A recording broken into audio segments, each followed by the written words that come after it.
जय हिंद दोस्तों, एगोचरण चैनल में आपका हार्दिक स्वागत है। मैं आज बात करूंगा 8वें पे कमीशन क्या लेगा फैसला, क्या डीए डीआर पर कैंची चलेगी, बढ़ोतरी पर सवाल, करोड़ों लोगों का हक खा लेगी सरकार। बिल्कुल दोस्तों, आज बात करूंगा डीए की यानी डेयरनेस अलाउंसेस और बात करूंगा डीआर की डेयरनेस रिलीफ की। और सरकार के सामने सवाल खड़ा कर दिया कि आखिर पिछले 7 साल में 2% डीए, इतना डीए कम क्यों हुआ। यानी पिछले 10 साल 7वें वेतन आयोग के अंतर्गत सिर्फ 60%। और ये जो आपके सामने आंकड़े रख रहा हूं वो जुलाई 2025 से 31 दिसंबर 2025 के हैं। और ये आंकड़े इस चीज से आंकड़ों से निकल के आ रहा है कि इस बार 2% से ज्यादा बढ़ोतरी नहीं होगी। और यह 2% की बढ़ोतरी सरकार और कर्मचारियों के लिए चिंता का विषय बनता जा रहा है। हां जी दोस्तों, इसी के ऊपर बात करूंगा। डीए डीआर एक ऐसा महत्वपूर्ण चीज है जो हमारी सैलरी का अंग है। साल में 2 बार, 6 महीने में 1 बार हमारा डीए डीआर बढ़ता है। और जिस तरीके से सरकार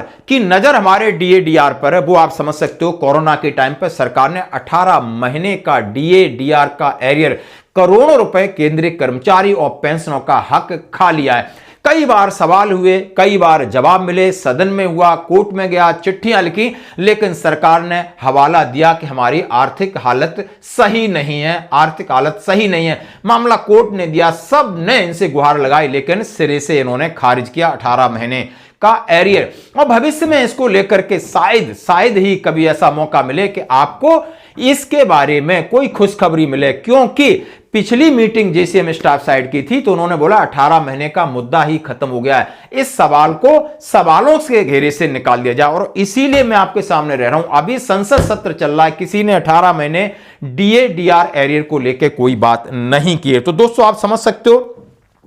अब मैं बात कुछ आंकड़े आपके सामने रखना चाह रहा हूं और कुछ खबरें रखना चाहता हूं, ये चौंकाने वाली है। सबसे पहले आप देख सकते हो ये खबरें, सरकारी कर्मचारियों को लगेगा झटका, पिछले 7 साल में सबसे कम डीए में होगी बढ़ोतरी। 8th पे कमीशन, ये जागरण कह रहा है, 50 लाख कर्मचारियों को झटका, केंद्रीय कर्मचारियों को झटका, केंद्रीय कर्मचारियों के निकलेंगे आंसू। इस तरीके की खबरें हेडलाइन बनी हुई है।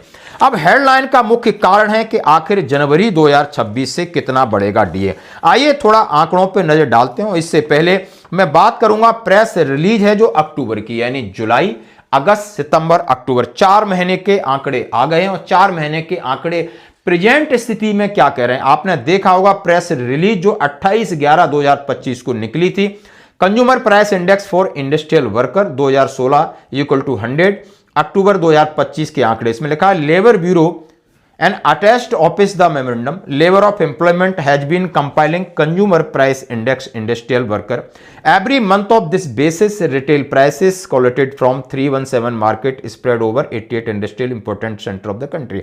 उन्होंने कहा लेबर ब्यूरो जिस तरीके से सर्वे अलग अलग जगह पर करता है उससे आंकड़ा निकल के आया कि the all India CPI-IW for October 2025 increase by 0.4 stood at 147.7।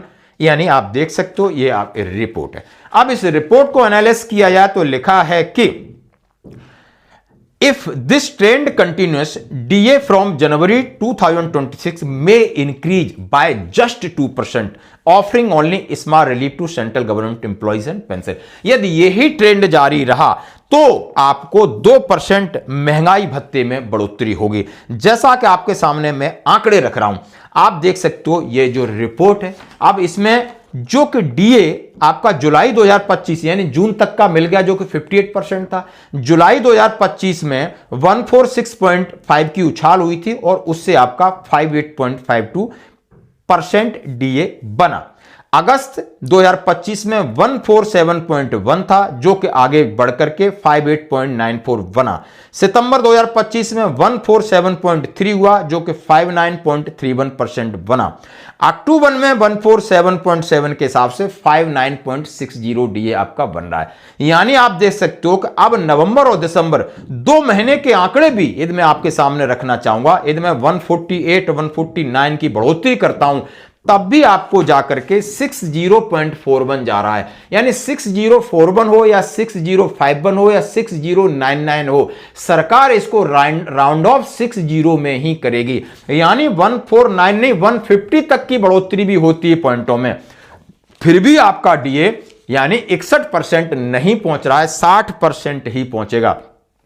तो अभी आप अंदाजा लगा सकते हो कि आखिर ये डीए इस बार जो 2% है, इसके ऊपर जो खबरें आ रही हैं, कह रहे हैं कि केंद्रीय कर्मचारियों के जनवरी में निकल जाएंगे आंसू। 7 साल में पहली बार सबसे कम बढ़ेगा डीए।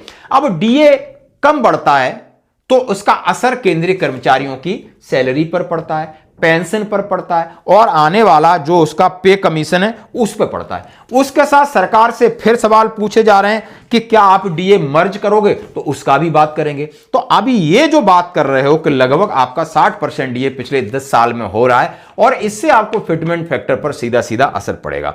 यानी 1.2 करोड़ केंद्र सरकार के कर्मचारी पेंशनर्स को नए साल में अपनी सैलरी में मामूली बढ़ोतरी से ही काम चलाना पड़ेगा, क्योंकि इस बार डीएनएस अलाउंस, डीएनएस रिलीफ 2% इजाफे की उम्मीद ही की जा रही है, जो कि 58 से बढ़कर 60% होगा। जनवरी 2026 डीए का रिवीजन इस वजह से है जरूरी, जो उन्होंने कहा है कि टर्म्स ऑफ रेफरेंस, यानी ये आपके फिटमेंट फैक्टर का हिस्सा होगा, क्योंकि फिटमेंट फैक्टर यहां तक कैलकुलेट किया जाएगा कि इसमें कितने % की बढ़ोतरी होगी और इसको इसके साथ जोड़ा जाएगा। अब उन्होंने सीधा सीधा अपना एक एक्सप्लेनेशन दिया है कि सिनेरियो 1 और सिनेरियो 2, यदि कहीं इंडेक्स बढ़ते हैं, कुछ पॉइंटों में ज्यादा उछाल होती है, तब भी उन्होंने कंक्लूजन निकाला है कि आपका जो राउंड ऑफ का तरीका है यह भी आपको झटका मारेगा। मान लो 60.50 के ऊपर हो भी जाता है, 60.99 हो जाएगा, लेकिन सरकार आपको 60 ही देगी।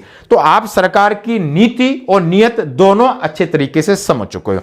अब मैं बात करूंगा डीए मर्ज के ऊपर। जैसा कि आपने देखा होगा 1 दिसंबर और 2 दिसंबर को लगातार श्री आनंद भदौरिया और दूसरे रामलीला सुमन, कई सांसदों ने यह सवाल पूछा गया, क्या सरकार अंतरिम राहत दे सकती है? क्या सरकार अंतरिम राहत के तौर पर उनका 50% डीए जो 1 जनवरी 2024 से प्रभावी है और अभी तक 58% पहुंच गया है, तो क्या 50% डीए यदि आप पे कमीशन को आगे खींचते हैं, यदि आपका पे कमीशन 2028 तक जाता है, तो अंतरिम राहत के तौर पर उनके मूल वेतन और मूल पेंशन में मर्ज होगा। लेकिन दोस्तों आप समझ सकते हो इसे सिरे से खारिज कर दिया। क्या कहा? अभी डीए मर्ज का कोई प्रपोजल नहीं है, सरकार के पास डीए मर्ज का कोई प्रपोजल ही नहीं है। और साथ ही बड़ी हैरानी की बात है जो आप सुन के सुनोगे कि यानी पे कमीशन 1 जनवरी 2026 से प्रभावी है, 1 जनवरी 2026 से प्रभावी, लेकिन सरकार से पूछा क्या पे कमीशन 1 जनवरी 2026 से लागू होगा,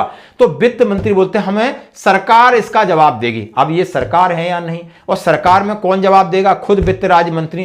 तो यानी दाल में कुछ काला है या दाल काली है, यानी सरकार की नीति आपके सामने रखना चाहता हूं। इससे सरकार की नीयत स्पष्ट हो जाती है कि आपका 18 महीने डीए एरियर का खा जाना, आपके 50% डीए को मर्ज करने से मुकर जाना और लगातार डीए की बढ़ोतरी में गिरावट होना एक चिंता का विषय है। तो दोस्तों आपकी क्या राय है इसके ऊपर?